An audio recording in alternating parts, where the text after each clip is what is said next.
प्यारे दोस्तों, एक बहुत बड़ा शेर बच्चे को खाने क्यों आया था और ऐसा कौन सा राज उसने बताया जिसे सुनकर सब लोग चौंक गए। ऐसा शानदार, हैरान कर देने वाला वाकया आपने अब तक नहीं सुना होगा। बहुत ही खूबसूरत वीडियो है, इसे आखिर तक जरूर सुने। वीडियो को एक लाइक के साथ चैनल को सब्सक्राइब कर लें और बेल आइकन बटन को ऑन कर लें। प्यारे दोस्तों, एक अल्लाह वाले जो बहुत बड़े नेक बुजुर्ग थे और बहुत दूर दूर तक पहचाने जाते थे। आप किसी दरख्त के नीचे बैठकर लोगों को दीन की तालीम दिया करते। आपके इल्म और अच्छे अमल की वजह से लोग बेहद इज्जत किया करते थे और आपकी मोहब्बत में दूर तक लोग सफर करके भी आपके पास आकर इस्लाम सीखते। अल्लाह वाले की मीठी बातें उनके दिल में घर कर लेती।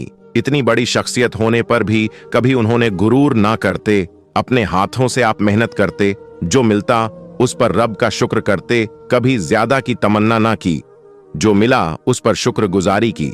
यही बात अब अपने शागिर्द को भी बताया करते। अल्लाह की मर्जी पर राजी रहने वाले हजरत सबके दिल की बात को सुनते और समझते थे।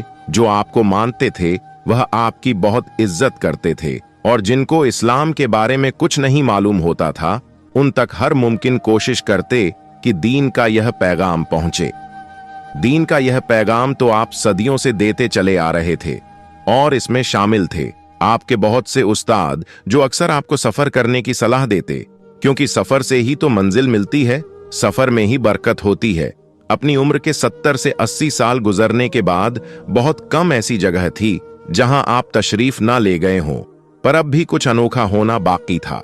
एक दिन आप तस्बीह पढ़ रहे थे कि हल्की सी नींद आ गई। उसमें आपने एक अजीबो गरीब ख्वाब देखा जिसमें आपको कुछ इशारा दी जा रहा था कि जैसे कहीं किसी को आपकी जरूरत है। जब आपके शागिर्द आपके पास आकर बैठे तो आप सामान बांध रहे थे।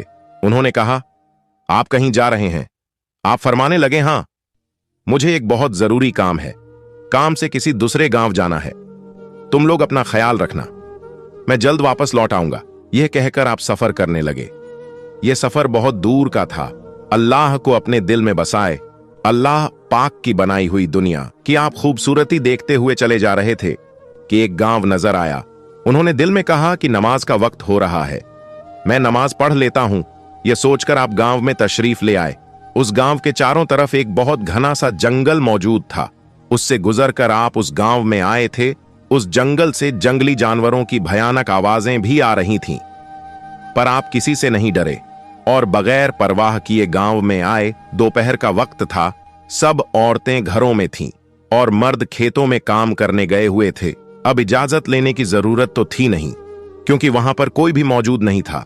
तो अल्लाह वाले एक पेड़ के नीचे आ गए और एक मटके से पानी निकालकर पहले अपनी प्यास बुझाई और फिर वजू करके आप इबादत करने लगे। आप आस पास के लोगों से बेखबर थे कि लोग अपने खेतों से खाना खाने के लिए अपने गांव लौटे थे। उन्होंने देखा एक अजनबी बुजुर्ग अजीब अंदाज में कुछ किए जा रहे हैं। उस गांव में रहने वाले दीन इस्लाम को जानते ही नहीं थे, तो नमाज के बारे में उन्हें क्या मालूम होता। उनके गांव में तो अब तक कोई इस्लाम की बात करने आया ही नहीं था, क्योंकि वो लोग बहुत कठोर थे और अपने मजहब के लोगों को ही उस गांव में बर्दाश्त करते थे। कोई अगर गैर शख्स वहां आ जाता तो उसे मार कर बाहर निकाल देते। उसे गांव के सब लोग मिलकर उसको दर्दनाक सजा देते कि वह आने वाला शख्स चाहे जितना बहादुर होता, वो डर के मारे अपना मजहब बदल लेता। उनके गांव के पास जंगल से कोई दरिंदा भी उनके गांव में नहीं आता था, जबकि उस जंगल में शेर और दूसरे खूनखार जानवर भी रहा करते, पर कोई अब तक उनकी बस्ती में घुसा नहीं था। इसी बात का सबको घमंड था कि हम जैसा बहादुर तो कोई आया नहीं। मजबूत जिस्मों वाले भी चींटी की तरह मसल दिए जाते। अल्लाह वाले के कमजोर सराब झुकी कमर को देखकर वो लोग आवाजें कसने लगे। अब अल्लाह वाले तो उनकी आवाज नहीं सुन रहे थे, क्योंकि आपकी नमाज इतनी पक्की थी कि इधर उधर की आवाज नहीं सुनाई दे रही थी। ध्यान था तो सिर्फ उसकी तरफ जिसकी इबादत कर रहे थे। जब बहुत देर तक आप नमाज पढ़ते रहे तो उनमें से एक आदमी कहने लगा, यह आखिर दरवेशी लिबास में कौन है? इनसे कहो यह उठे और बताएं कि यह कौन सा काम है जो खत्म होने का नाम नहीं ले रहा। उनमें से एक शख्स अल्लाह वाले के पास आया और चीख कर बोला, ए बूढ़े रुक जाओ, जो कुछ कर रहे हो, इस काम से तुम नहीं रुके तो हम बहुत बुरा करेंगे। पर आपको उसकी आवाज नहीं आई, वह चिल्लाता रहा, लेकिन आपके कान सुन नहीं रहे थे। अब जब आपने नमाज पढ़ ली तो उन लोगों की तरफ सवालिया नजरों से देखने लगे कि यह लोग क्या कह रहे हैं और क्या कर रहे हैं। आपने कहा, भाई क्या हुआ, तुम लोग क्या मुझसे कुछ पूछ रहे हो? तो उन्होंने कहा, अब तक इतनी देर से चिल्ला रहे हैं, तुम्हें आवाज नहीं आई? आपने कहा, बा खुदा मुझे आवाज नहीं आई। ये बताओ, यह काम क्या कर रहे हो? आप मुस्कुराए और कहा, मैं नमाज पढ़ रहा हूं। एक अल्लाह को मानने वाले इबादत इसी तरह करते हैं। अब वो लोग जो कि अपने उस दीन के अलावा कोई और दीन मानते ही नहीं थे, सिर्फ उन्होंने इस्लाम के बारे में ऐसी बातें सुनी तो उनका खून खोल गया। वह सोचने लगे, खुदा तो वह होता है जो दिखाई देता है, जो सामने होता है, उससे मांगकर पता चलता है कि हम किससे मांग रहे हैं। जो नजर नहीं आ रहा, उस अनदेखे खुदा से कौन क्या लेता है। अल्लाह वाले की समझदारी वाली बातें उनकी समझ से बाहर थी। आपके चेहरे पर बहुत सुकून था और उस सुकून से उनको जलन हो रहा था, क्योंकि अब तक उनके गांव में आने वाला शख्स डर कर भाग जाता था और उन सबके मजबूत लंबे चौड़े जिस्म देखकर उसकी पेशानी से पसीना टपकने लगता। यह कौन बूढ़ा इंसान था जो उनको इतने गुस्से में देखकर भी इतना शांत खड़ा था? वो लोग अल्लाह वाले की बातें सुनकर गुस्से से पागल हो गए कि बेअदबी और लान तान करने लगे।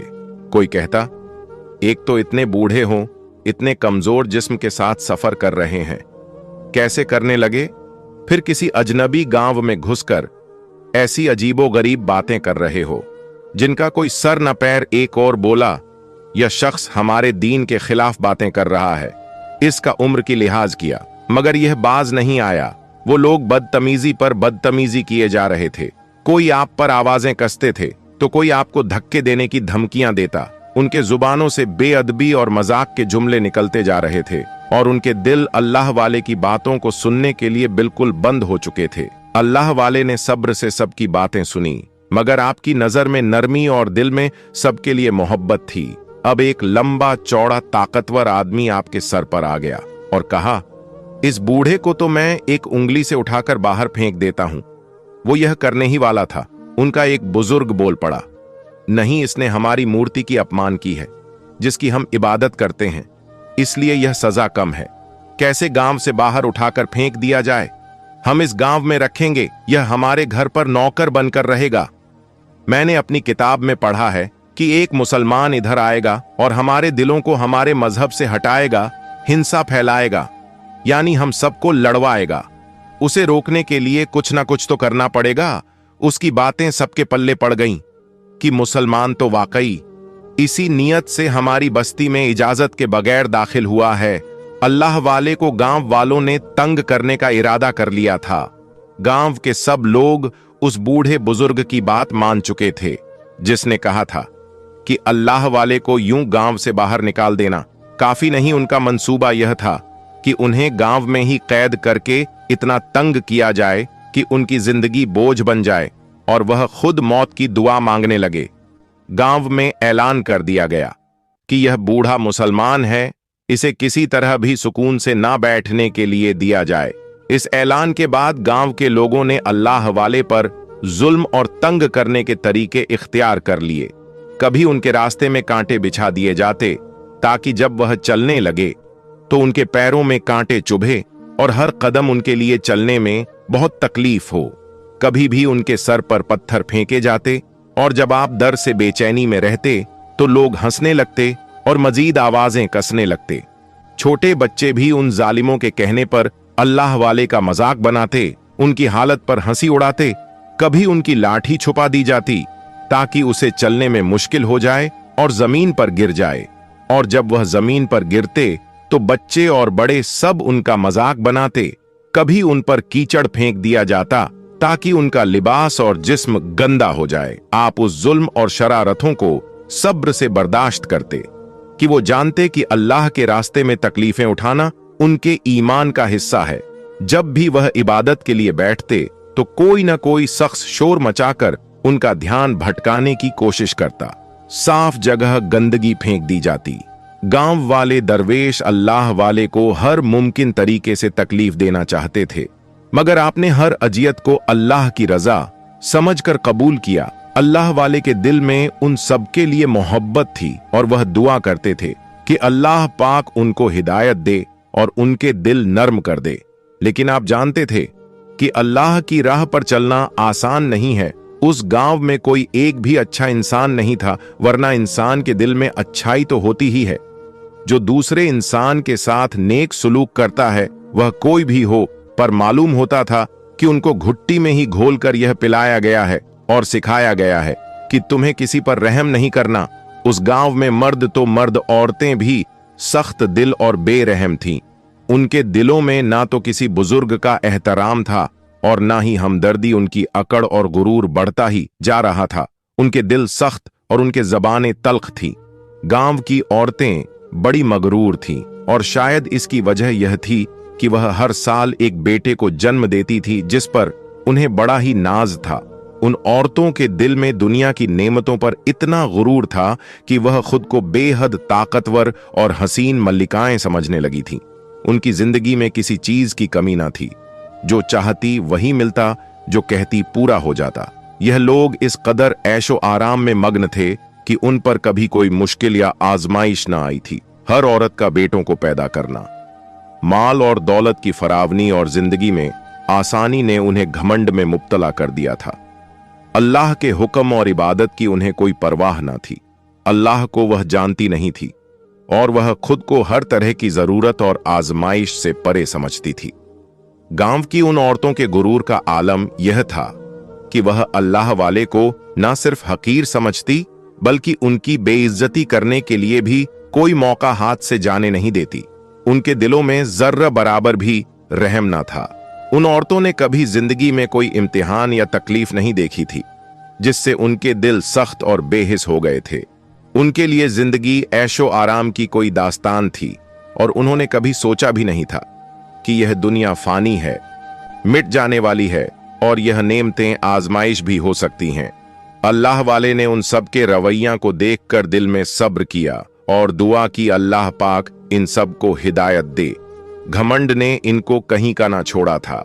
अल्लाह वाले के गांव से बाहर जाने के सारे रास्ते बंद कर दिए गए थे, इसलिए आप जानते थे कि ना चाहते हुए भी आपको वहां पर रहना है। उस गांव के बाहर जो जंगल था वहां पानी का एक कुआं था जिससे सब पानी पीता। अल्लाह वाले के आने से पहले उन औरतों की खिदमत गुजार औरतें यानी नौकरानी या उस कुएं से पानी भरकर लाती थीं। लेकिन अब चूंकि आपको सजा दी जा रही थी इसलिए आपको पानी भरने के लिए मजबूर किया जाता। कुआं कोई बहुत पास नहीं था बल्कि दूर चलकर जाना पड़ता था। सोचने की यही तो बात थी, उस कुएं से पानी भरना और फिर मटके उठाकर वापस लाना एक बहुत मुश्किल काम था। लेकिन गांव की औरतें आप पर अपने पानी के बर्तन थोप देती और आपको एक के बाद एक भारी बर्तन भरकर लाना पड़ता। हर बार जब वह कुएं से पानी भरते तो औरतें जानबूझकर मजीद बर्तन थमा देती ताकि उनका कमजोर जिस्म इस बोझ को बर्दाश्त ना कर सके। आपके थकन को नजरअंदाज करके वह उनकी बेबसी पर हंसती रहती। अल्लाह वाले भूखे प्यासे सबके काम करते। किसी मुलाजिम की तरह अल्लाह वाले को वहां रहते हुए 1 महीना हो गया था। इस बीच उन लोगों ने नाको चने चबा दिए थे कि वह लोग आपको नमाज भी पढ़ने नहीं देते। एक दिन आपने दुआ की, रब्बे अजवजल रब्बुल आलमीन, तू जानता मेरी नीयत क्या है, पर यह लोग मुझे तंग करने से पीछे नहीं हट रहे। तू जानता है कि मैं दिन भर नमाज नहीं पढ़ता। अब मैं रात में जो नमाज पढ़ूं तो उसे कबूल कर लेना। मुझे तू कामयाब करना जो असल में मेरे मजहब इस्लाम की कामयाबी है। एक दिन की बात है, दिन भर आप काम करके बहुत थक गए थे पर जुबान से कोई शिकवा नहीं किया। अब रात में आपने अल्लाह का जिक्र शुरू कर दिया।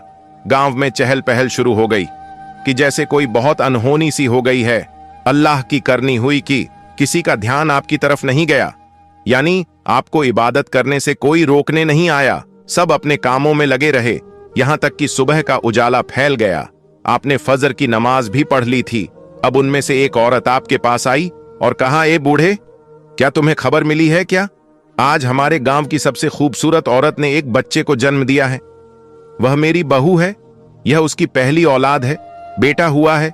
बेटा, यह हमारी खुशनसीबी है, इसलिए बहुत बड़ा जश्न मनाया जा रहा है।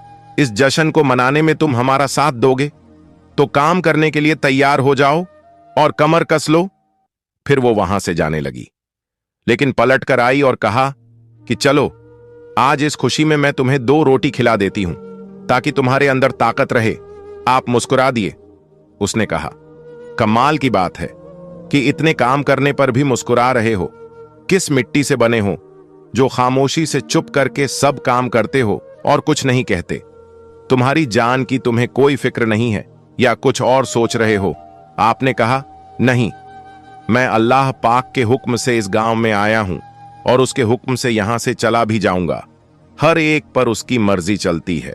हम तो बस कठपुतलियां हैं जो उसके इशारों पर चलते हैं और उसके हुक्म के इंतजार में रहते हैं। वह चिढ़कर बोली, फिर से अपने अल्लाह की बात करना शुरू कर दी। तुम्हारी सजा यही है कि तुम हमारे सारे काम करो। अब मैं तुम्हारे पास पानी के बर्तन लेकर आती हूं।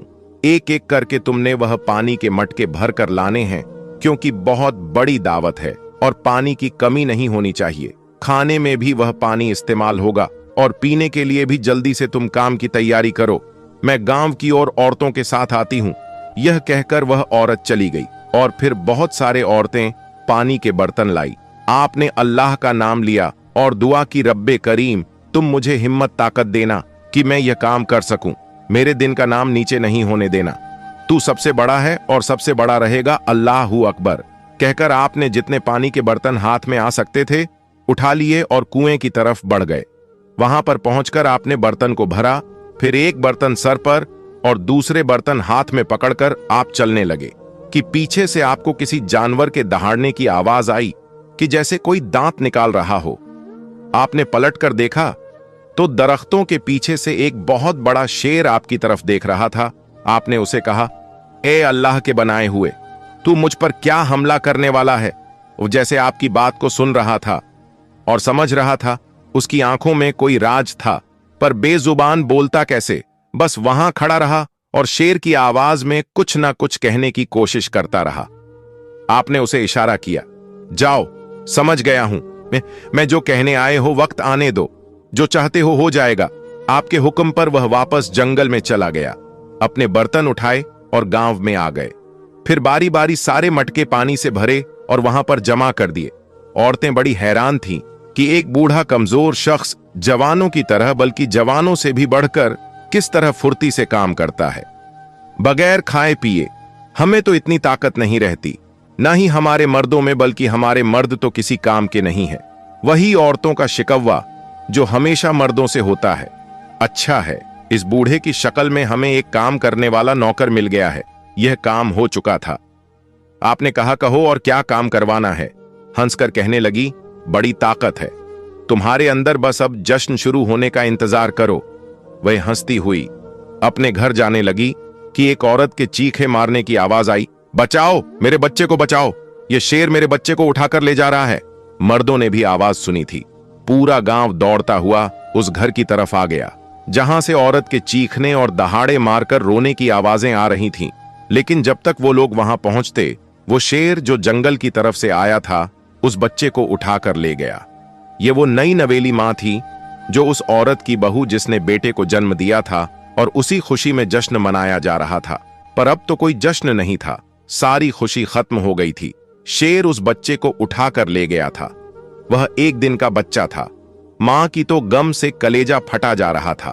उनके घर की खुशी की जगह मातम हो रही थी। वह सब एक दूसरे को मदद के लिए पुकारने लगे। मर्दों ने लाठियां उठाई और जंगल की तरफ दौड़े। उनमें वह ताकतवर मर्द भी था जिसने अल्लाह वाले को उठाकर गांव से बाहर फेंकने की धमकी दी थी। वो सब जंगल की तरफ गए। कुछ देर के बाद नाकाम वापस लौटे और कहा, हमें शेर तो नहीं दिखाई दे रहा। वह तो ऐसे गायब हो गया जैसे गधे के सर से सींग लगता है। उसने बच्चे को खा लिया है। ये कहने की देर थी कि मां ने चीख मारी और बेहोश हो गई। सब औरतें उसे संभालने में लग गईं। उतने में अल्लाह वाले ने कहा, क्या मैं तुम लोगों की कोई मदद कर सकता हूं? औरतें जो पहले ही अल्लाह वाले से चढ़ती थीं, कहने लगीं, तुम अपनी हालत तो देखो, सेहत देखो, और मदद करने की बात करते हो। हमारे गांव के ताकतवर हटे कट्टे मर्द नाकाम होकर आ गए और तुम कहते हो कि तुम हमारे काम आऊंगा। क्या तुम्हारे अंदर इतनी हिम्मत है? कि एक शेर से मुकाबला कर सको? वो बूढ़ा जिसने अल्लाह वाले के लिए सजा रखी थी, वह कहने लगा, चलो हम अपने माबूद से मांगते हैं, हमारी मूर्ति हमारी बात सुनेगी। सब गांव वाले हाथ जोड़कर मूर्ति के सामने खड़े हो गए और पुकारने लगे, तुम हमें देने वाली हो, हमारी मुश्किल को आसान कर दो। मां भी हाथ जोड़े फरियाद कर रही थी, इस उम्मीद पर कि सालों से उस मूर्ति की इबादत करते आ रहे थे और अब तो सबसे ज्यादा जरूरत थी, क्योंकि पहली बार जंगल का शेर उनके गांव में घुसा था, वरना ऐसा तो पहले कभी ना हुआ था। खुद पर इस कदर भरोसा था कि तगड़े मर्द भी बेबसी से खड़े बस सोच ही रहे थे, क्या किया जाए। तो उधर मां का जिगर छलनी हो गया था। यह कैसे हो गया कि वह शेर हमारे बच्चे को तर निवाला समझकर ले गया, बस वो उसे खाए नहीं, उसकी जिंदगी बख्श दो। उसके दिल से यही दुआ निकल रही थी। अल्लाह वाले गहरी नजरों से उन सबको देख रहे थे और उन सब की दुआ को सुन रहे थे, लेकिन बीच में बोलते तो वो लोग बिगड़ जाते और आप पर गुस्सा निकालते। बहुत देर तक वो लोग हाथ जोड़े खड़े रहे, कोई रो रहा था, कोई मिन्नतें कर रहा था, यहां तक कि वो बूढ़ा उस मूर्ति से बार बार कहता कि मैंने तुम्हारे लिए क्या कुछ नहीं किया है, आज मेरे गांव की इज्जत का सवाल है, रहम कर दे, रहम कर दे। ऐसा लग रहा था दुआ का कोई असर नहीं होगा। रात का अंधेरा चारों तरफ फैल चुका था। औरतों ने मर्दों से कहा कि जाओ, एक बार फिर से जंगल की तरफ जाओ और देख कर आओ, शेर हो सकता है, बच्चे को लेकर बैठा हो। वैसे इस पहर जबकि जंगल खौफनाक हो गया था, जंगल में जाना चाहा पर दरिंदों की भरमार थी, किसी खतरे से खाली नहीं था। अब तक तो इस बात पर उनको घमंड था कि हमारे होते हुए कभी हमारे गांव में कोई जंगली जानवर भटका नहीं, पर एक शेर ने उनके गांव में आकर उनका बच्चा उठाकर ले गया। यह तो साबित कर दिया था कि अब कुछ भी हो सकता था। दिल को उन्होंने कड़ा किया, क्योंकि इज्जत का सवाल था और बहादुरी का ताकत आज नहीं दिखाते तो कब दिखाते। मर्द फिर से जंगल की तरफ गए, लेकिन ढूंढने पर भी वो शेर उन्हें नहीं मिला, बल्कि सिर्फ उसके दहाड़ने की आवाज आ रहा था। वो जहां उसकी आवाज आती वहां जाते, पर वह वहां होता ही नहीं, गायब हो रहा था या उनसे खेल खेल रहा था। तलाश करने पर भी वह नजर ही नहीं आया। वह सब थके हारे वापस आ गए। यहां पर औरतें मातम करने लगीं। शोक का समा था, जहां अभी खुशी की लहर दौड़ रही थी, अब वहां पर किसी की मौत हो गई हो ऐसा लग रहा था। जाहिर सी बात है, शेर ने अब तक बच्चे को खा ही लिया होगा। सबका यही ख्याल था। अल्लाह वाले जो उनके जुल्म पर भी उनके लिए बद दुआ नहीं कर रहे थे, बल्कि दुआ दे रहे थे, या अल्लाह, यह क्या मामला है, क्यों इनके साथ यह सब हो रहा है? तू कर्म कर दे, कर्म करने वाला है। तो आप दुआ करने लगे कि वही औरत जो आपका मजाक उड़ाती थी, वो आपके पास आई। उसने कहा, तुम अपने रब से दुआ मांग रहे हो, हमारे लिए भी दुआ करो। पहली बार उसने अल्लाह वाले के आगे हाथ जोड़े थे। कहने लगी, हम बर्बाद हो गए, हमारे अपने खुदा ने अब तक हमारी नहीं सुनी, लेकिन मैं तुम्हारे आगे अब मिन्नतें करती हूं कि जो भी तुम्हारा रब है उसे कहो हमारा बच्चा वापस कर दिया जाए। उस औरत के कहने पर गांव के मर्द चीखने लगे, कहां क्या बक रही हो, इसका रब हमारा क्या काम कर सकता है, जब हमारा दिखने वाला रब हमारे काम नहीं आ रहा। अल्लाह वाले ने कहा, क्या मैं कोशिश कर सकता हूं? बच्चे को लाने की कोशिश सब तो मना ही कर देते, लेकिन उस औरत ने जल्दी से कहा, हां, अगर आपके अंदर हिम्मत है तो जाइए, मेरे बच्चे को वापस ले आइए, मैं आपका यह एहसान जिंदगी भर नहीं भूलूंगा। अल्लाह वाले ने कहा, इससे पहले कि मैं जंगल की तरफ जाऊं, मैं अल्लाह का नाम लेना चाहता हूं, उसकी इबादत से ही मदद मांगना चाहता हूं। आज तो उन्हें कोई रोकने वाला नहीं था, क्यों सबकी जान पर बनी हुई थी। आपने रब के हुजूर अपनी हाजत पेश की, जो मुश्किल है वह आसान हो जाए। उसके बाद अपनी लाठी उठाई और थैला लिए जंगल की तरफ चलने लगे।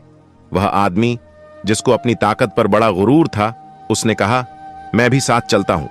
आपने कहा, चलो तुम भी देख लेना कुदरत का करिश्मा। वह हंसने लगा और कहा कि मैं तुमसे कितना ऊंचा हूं, कितना लंबा हूं, मुझसे जो काम ना हुआ वह तुम जैसे कमजोर बूढ़े से कैसे होगा। चलो देखते हैं तुम्हारी औकात। उसके बाद वह आपके साथ जंगल की तरफ चल पड़ा। जंगल में आप कुएं के पास खड़े हो गए और लाठी जमीन पर थक थक कर मारने लगे। फिर कहा, जंगल के राजा, तू मुझे सुन सकता है, जहां भी है मेरी आवाज सुने तो यहां आ, तेरा कुछ नहीं बिगाड़ा जाएगा। तू बस उस मासूम बच्चे को हमारे हवाले कर दे। मैंने तुझसे कहा था कि जो रब देता है वह तुझे रिस्क करीम देगा, जो बहुत ज्यादा रिस्क अता करेगा, पर तूने गांव के बच्चे को ही उठा लिया जो आज ही पैदा हुआ है। यह ठीक नहीं है। ये लोग खुश थे, इनकी खुशी को तूने खत्म किया है। ऐसा मत कर।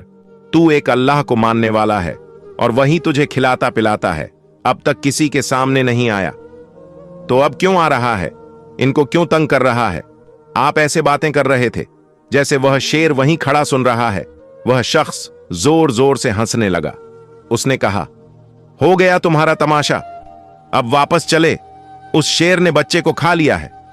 मां को सब्र करना ही होगा। आपने कहा मां सब्र करेगी, लेकिन वह उससे ज्यादा शुक्र करेगी, क्योंकि उसका बच्चा वापस आएगा। उसकी खुशी उसे छीनी नहीं जाएगी। कैसे आएगा वो शेर? तुम्हें नहीं सुन रहा वो? अब उस शख्स को क्या बताए कि क्या कुछ देखा है आपने और क्या कुछ समझ लिया है? शेर उस वक्त सामने क्यों नहीं आया? इसमें भी हिकमत थी, उसमें भी एक राज पोशीदा था जो आप उसके सामने उस वक्त तो खोल नहीं सकते थे। हर काम वक्त पर ही अच्छा लगता है और जिसमें अल्लाह की रजा होती है वही काम बेहतरीन होता है। आपने उसकी बात सुनकर कहा, हां सही कहा तुमने, वह नहीं आएगा, चलो वापस चलते हैं। तंजिया मुस्कुराहट से उसने आपको देखा।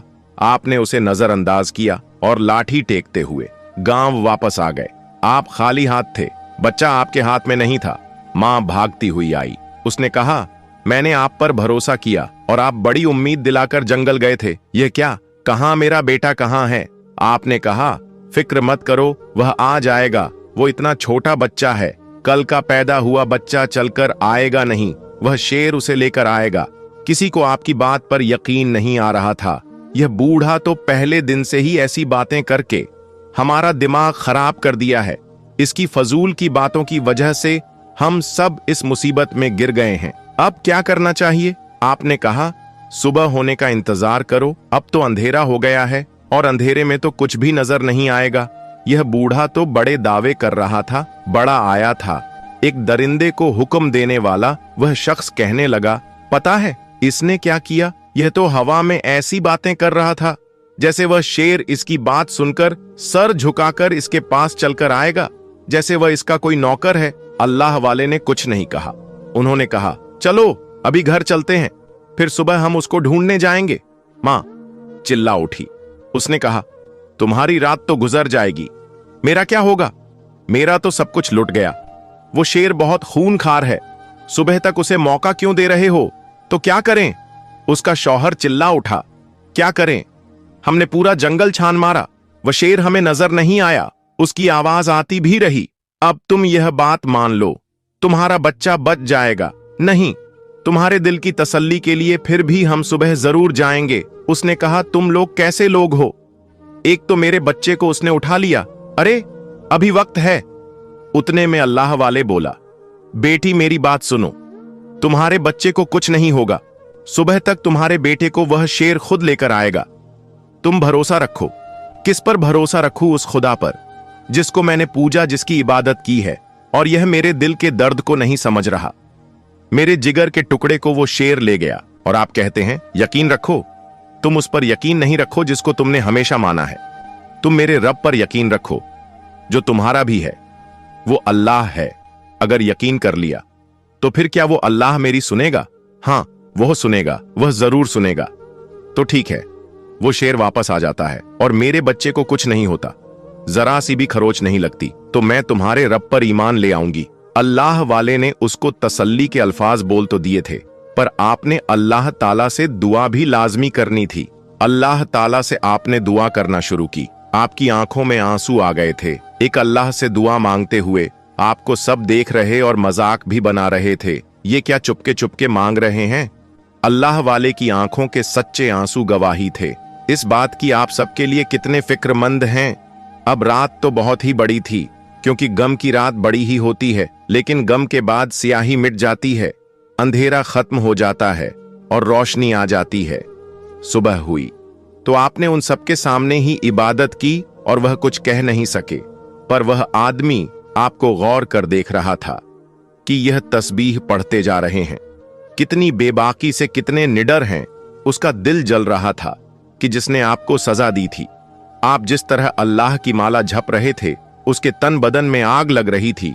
उसने फिर से सबके कानों में जहर डाला कि देखो, यह शख्स अपनी मनमानी कर रहा है, हमारे सामने यह इबादत करते जा रहा है और हम कुछ नहीं कहते। अब बहुत हो गया है। किताब में लिखा था, ये मुसलमान हमें परेशान करने के लिए बहुत कुछ करेंगे, और देखो आज हम सब परेशान खड़े हैं। हमारी खुशी गम में बदल गई, इसको हम बहुत कड़ी सजा देंगे। वह सब गुस्से में आपकी तरफ बढ़ने लगे कि शेर के गुहारने की आवाज आई। वो डर कर पीछे हटे। वो वहीं बड़ा सा शेर बच्चे को अपने दांतों में दबाए वहां पर खड़ा था, उन सबको खूनी नजरों से देख रहा था, जैसे बच्चे की जगह अब उन सबको खा जाएगा। वो लोग डर के मारे पीछे हटने लगे। सारा गुरूर खाक में मिल गया था। अल्लाह वाले मुस्कुराए और शेर के पास आकर कहा, लाओ, इस बच्चे को मेरे हवाले कर दो, यह तुम्हारा खाना नहीं है। तुम्हें इस बच्चे के पैदा होने की खुशी में बहुत सारा खाना खिलाया जाएगा, बस इसे मत खाओ।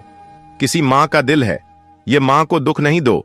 आपके बात पर वह दांत दिखाने लगा, जैसे जिद कर रहा हो कि यह बच्चा मैं नहीं दूंगा। आपको जलाल आ गया। आपने कहा, तुम मेरी बात नहीं मानोगे। जो कुछ उसके दिल में था अल्लाह सब जानता था। उसने सब कुछ क्यों किया था? आंखों की कहानी पढ़ रहे थे अल्लाह वाले पर जो उसने किया। यह बात आपको अच्छी नहीं लगी। आपके हुक्म पर वह धीरे धीरे चलता हुआ आपके पास आया और बहुत ही अदब से वह बच्चा आपके हाथ में दे दिया। अल्लाह वाले ने झुककर बच्चे को अपनी गोद में लिया और प्यार से देखने लगे। बच्चे को चेहरा चमक रहा था, जैसे वह अल्लाह वाले की निगाहों को पढ़ रहा हो। अल्लाह वाला ने उस बच्चे को अच्छी तरह से देखा कि कहीं चोट तो नहीं लगी या उसे कोई खराच तो नहीं आई थी। शेर उसे खाने थोड़ी गया था, उसके पीछे एक राज था। आपने उस बच्चे को मां के हवाले कर दिया और कहा, लो तुम्हारा जिगर का टुकड़ा, इसे कुछ नहीं हुआ। बच्चे को मां को देकर आपने शेर से कहा, जाओ, तुम्हारा काम हो गया। पर अब जो होने वाला था उसके बारे में तो कोई सोच भी नहीं सकता था। वो थोड़ा सा पीछे हटा, फिर तेजी से दौड़ने लगा और उस बूढ़े पर, जिसने अल्लाह वाले को सजा देने का हुक्म दिया था, उस पर छलांग लगा दी। वह अपने दांत को उसकी गर्दन पर रखकर उसका सारा खून पी जाता, उसकी बोटियां बोटियां कर देता, पर ऐसा ना हुआ। अल्लाह वाले किसी जवान आदमी की तरह दौड़ते हुए उसके पास आए और अपने दोनों हाथों से शेर को उठाकर जमीन पर पटक दिया। ऐसा पटका कि वो शेर किसी कमजोर जानवर की तरह बिलबिलाने लगा, जैसे उससे गुस्ताखी हो गई हो। आपने कहा, मैंने तुमसे कहा था ना, यहां से चले जाओ, किसी को कोई नुकसान नहीं पहुंचाना, पर तुमने इस शख्स पर हमला क्यों किया? वो बूढ़ा शख्स तो डरा सहम खड़ा था, जिसकी अभी जान चली जाती अगर अल्लाह वाले उस शेर को उठाकर जमीन पर फेंकते नहीं। आपके सवाल पर सब हैरान रह गए। जब वो शेर बोला, मैं इसके साथ वही कर रहा था जो इसने आपके साथ किया है। इसने आपको बहुत दर्द दिया है, तकलीफ दी है, नौकर बनाकर रखा है। मैं आपका गुलाम हूं। अच्छा, सिर्फ यही बात थी जिसकी वजह से तूने इस पर हमला किया? वह चुप रहा। आपने कहा, बोलो, क्या कोई और राज बताना चाहते हो? वह शख्स को घोरे जा रहा था। फिर आपके सवाल पर कहने लगा, क्या सुनाऊं अपने गमजदा दिल की दास्तान। मेरा एक ही बच्चा था जिसमें मेरी दुनिया बसती थी। इस गांव के पास के जंगल में रहने पर भी कभी मेरे दिल में ख्याल नहीं आया कि इन गांव वालों पर हमला करूं या इनको मैं खा लूं, क्योंकि मैं अपने बच्चे की मोहब्बत में इतना गुम था कि अल्लाह ताला मुझे खाना दे दिया करता था। कभी मैं इन गांव वालों के पास नहीं आया क्योंकि मुझे जरूरत महसूस नहीं हुई। मेरा पेट जंगल में ही रहकर भर जाया करता। मैं अपने बच्चे के साथ खुशी खुशी जिंदगी गुजार रहा था। उसकी शरारत भरी हरकतों को देखकर मैं जीता था। पर एक दिन यह आदमी इस बूढ़े को देखकर उसने कहा, यह शख्स जंगल में आया जबकि मैं शिकार के लिए अंदर जंगल में गया हुआ था और मेरा बच्चा वहीं पर खेल रहा था। यह शख्स मेरे बच्चे को मुझसे छीन कर ले गया। जब मैं वापस आया तो मेरा बच्चा गुम था। बहुत तलाश किया, सारा जंगल छान मारा, पर मेरा बच्चा मुझे कहीं नहीं दिखा। फिर सोचा बस्ती में जाकर देखता हूं, और जब मैं बस्ती की तरफ आया तो यहां भी मुझे मेरा बच्चा ना मिला।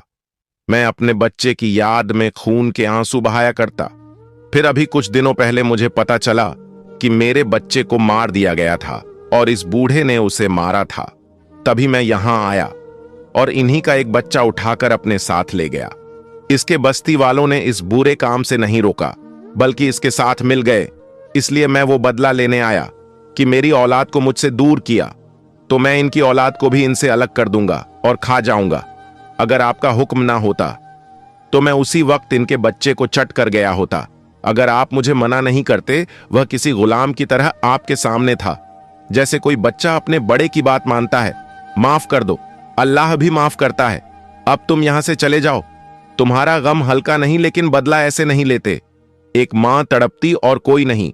आपकी बात पर उसने एहतराम से सर झुकाया और वापस जाने लगा कि अल्लाह वाले एक बार फिर से फरमाने लगे, ठहरो, मैं तुम्हें कुछ देना चाहता हूं। तुम्हारा तोहफा बच्चे की मौत से लेकर अब तक उसने शिकार ना किया था, बस जो रूखा सूखा मिल जाता खा लेता। कि जिस दिन से उसके बच्चे को उठाया गया था वह जंगल में शिकार के लिए ही तो गया था। आपने अपने थैले में से एक बड़ा सा गोश्त का टुकड़ा निकाला। कोई सोच भी नहीं सकता था कि थैले के अंदर वह गोश्त का टुकड़ा होगा। आपने वह गोश्त उस शेर के आगे डाल दिया। लो, तुम्हारा खाना हमारी तरफ से ही तुम्हारे लिए इनाम है कि तुमने हमारी बात को माना और हमारे फरमाबरदार हुए। उसने सबके सामने वह गोश्त खा लिया और शुक्रिया के तौर पर आपके बहुत पास आकर कदमों को चूमने लगा। फिर वह जंगल की तरफ जाने लगा तो एक और कुदरत का करिश्मा तैयार खड़ा था। उस शेर का बच्चा उसका इंतजार कर रहा था। उसने अल्लाह वाले की तरफ देखा, जैसे बात को समझ ना रहा हो और समझ भी रहा हो। मशकूर निगाहों से अल्लाह वाले की तरफ देखने लगा। अल्लाह वाले ने फरमाया, तुम्हारे सब्र का मीठा फल जिस बच्चे को तुमसे ले लिया गया था, अल्लाह ताला ने वह बच्चा तुम्हें लौटा दिया है।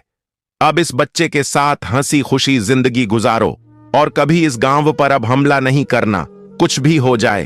वह दौड़ता हुआ बच्चे के पास गया और खूब प्यार किया। फिर दोनों जंगल में चले गए। यह आंखों देखा सच कैसे हजम होता। वह सब हैरान थे कि जिन हजरत की हमने कदर नहीं की, जिनको हमने एक नौकर बनाकर पानी भरवाया, जिनको एक मामूली शख्स समझकर हमने हद कर दी, जुल्म की, पर इन्होंने उफ तक नहीं किया। और ये जानवर जो कि खूनख्वार है, दरिंदा है, जो एक झटके में किसी को भी मार सकता है, यह जंगली जानवर इनका इतना ताबेदार, इतनी मोहब्बत करने वाला, उन सबके दिल पिघलने लगे। वह शर्मिंदा हो रहे थे। एहसान पर एहसान जो कर दिया गया था, शेर तो अब वहां से जा चुका था। अल्लाह वाले उन सब की तरफ पलटे और कहा कि प्यारे गांव वालों, मेरा सफर इसी मकसद से यहां पर था कि यह शेर जिसके बच्चे को तुम लोगों ने मारा था, वह शेर तुम्हारे बच्चे को उठाने के और बदला लेने के लिए खोल रहा था। सवेरे मेरे उस्ताद ने मुझे हुक्म दिया कि तुमको समझाऊं। मैं लफ्जों से समझाता, तुम लोग समझते नहीं, इसलिए अल्लाह ताला ने वह करिश्मा दिखाया कि यह शेर बोलने लगा और इसने खुद वह राज बता दिया कि यह सारी ताकत अल्लाह ताला की है, हम सिर्फ उसके एक नौकर हैं। क्या आप मानोगे? वो औरत बोल पड़ी जिसका वह बेटा था। उसने कहा, मैंने तो आपको उसी वक्त मान लिया था जब आप मेरे बच्चे के लिए जंगल में गए थे। अब मैं इन सब से कहती हूं कि जो कुछ हमने गुनाह किया है उसकी माफी मांगी जाए। सब इस बात का एहसास कर चुके थे कि औलाद तो जानवर की भी उतनी ही कीमती होती है। जैसे इंसान की किसी पर भी रहम करना ही तो असल इंसानियत है, जो उनके अंदर बिल्कुल नहीं थी। और खुदा तो सब पर मेहरबान ही होता है। बस इंसान अपने आप को बदल ले तो वो कभी शिकवा नहीं करता। खुद पर और खुद की ताकत पर गुरूर करने वाले आज झुके हुए थे। सबने आपके सामने हाथ जोड़ दिए। उन्होंने जो कुछ देखा था उसको कभी अपनी जिंदगी में देखने का सोच भी नहीं सकते थे। वह तो गफलत में जी रहे थे।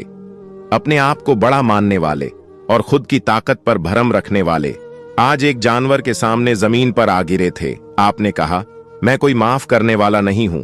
मैंने वही किया जो मेरा मजहब कहते हैं, मेरा दीन कहते हैं। किसी को बद्दुआ ना दी जाए। मेरा दीन कहता है कि किसी से बदला ना लिया जाए। मेरा दिन कहता है धोखे का जवाब धोखे से ना दिया जाए। वे जो आपकी बातों को सुनना नहीं चाहते थे, आज दिलो जान से आपके हर लफ्ज को सुन रहे थे और अपने दिल और दिमाग में उतार रहे थे। उनके दिल में अब यही था कि हम इनके दीन में दाखिल हो जाएं, कि जिसमें किसी के साथ बुरा नहीं किया जाता, कि जिसमें जानवरों पर भी रहम किया जाता है और इंसान तो है ही सबसे अफजल। सिर्फ हमें सीधा रास्ता दिखाने के लिए इतने जुल्म बर्दाश्त करने वाले यह बुजुर्ग जिनको वह खोना नहीं चाहते थे, उन्होंने कहा, हम अल्लाह को मान गए। पर वह शख्स जो अपने आप को बड़ा ही ताकतवर समझ रहा था और उन सबसे कहता था कि यह अल्लाह वाले तो बस यूं ही बातों के पुल बनाते हैं, उसने कहा, मुझे लगता है कि यह शेर इस अल्लाह वाले का भेजा हुआ है, क्योंकि अब तक देखो शेर ने इस गांव पर हमला नहीं किया और ना ही हमारे पास आकर हमारे बच्चे को छीना। यह अल्लाह वाले के आने पर ही क्यों यह शेर यहां आया? उसकी इस बात पर वो बूढ़ा शख्स जिस पर शेर का हमला हुआ था हां में हां मिलाने लगा कि वह भी यही सोच रहा था कि इस वक्त ही वह शेर यहां क्यों आया। अल्लाह वाले ने कहा, उस शेर ने तुम्हारे सामने सारी बातें की, अपने बच्चे के दुख को बयान किया और तुमने खुद उसके बच्चे को उसके साथ जाते हुए देखा, पर तुम्हें अब भी यकीन नहीं आ रहा कि वह शेर हमारा बुलाया हुआ नहीं था, बल्कि वह अल्लाह की तरफ से भेजा गया था। वो गांव वाले जिनको अल्लाह ताला ने तौफीक दिया था कि वह अल्लाह वाले की बात पर यकीन करे, उन्होंने कहा, हम आपको मानते हैं। यह लोग माने या ना माने, अल्लाह वाले चुप थे। उनकी बातों से आपके दिल को सदमा पहुंचा था। अल्लाह ताला ने इतनी बड़ी निशानी दिखा दी थी, तब भी वह लोग नहीं मान रहे थे और समझ रहे थे कि आप ही जादूगर हैं और आपने उस शेर को मंत्र पढ़ के वहां बुलाया। जब किसी के मुंह से कुछ जुमले नहीं निकलते अपनी सफाई के लिए, तो फिर कुदरत इंतकाम लेती है।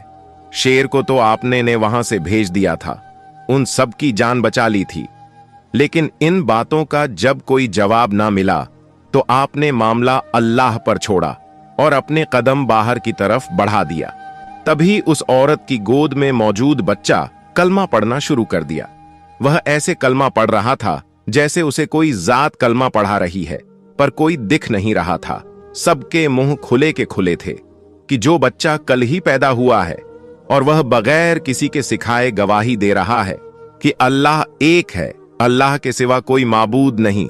और जब उस बच्चे ने कलमा पढ़ा तो उसकी मां भी खुशी से चहकने लगी और कहा कि मैं भी अपने बेटे की तरह मुसलमान होना चाहूंगी, और इन लोगों को अगर कोई निशानी नहीं दिखती ना सही, पर मैं पूरे दिल से ईमान लाती हूं। जब कोई मर्द ना बोला तो वहां खड़ी औरतें कहने लगीं, हाँ, हम अल्लाह को मान गए, अब हमें कलमा पढ़ा दीजिए, क्योंकि इससे बड़ी निशानी और नहीं होगी। मगर अल्लाह वाले अब भी उस बूढ़े की तरफ देख रहे थे, क्योंकि उसका कलमा पढ़ना बहुत जरूरी था। उसके चेहरे पर रंग आ रहे थे, जा रहे थे। अल्लाह वाले ने उन सब मर्दों की तरफ देखकर कहा कि सिर्फ औरतों का भी मुसलमान होना लाजमी नहीं, बल्कि यहाँ के मर्द भी अल्लाह को माने तो बात होगी। आपकी बात में बहुत दम था कि सबने एक साथ कलमा पढ़ लिया।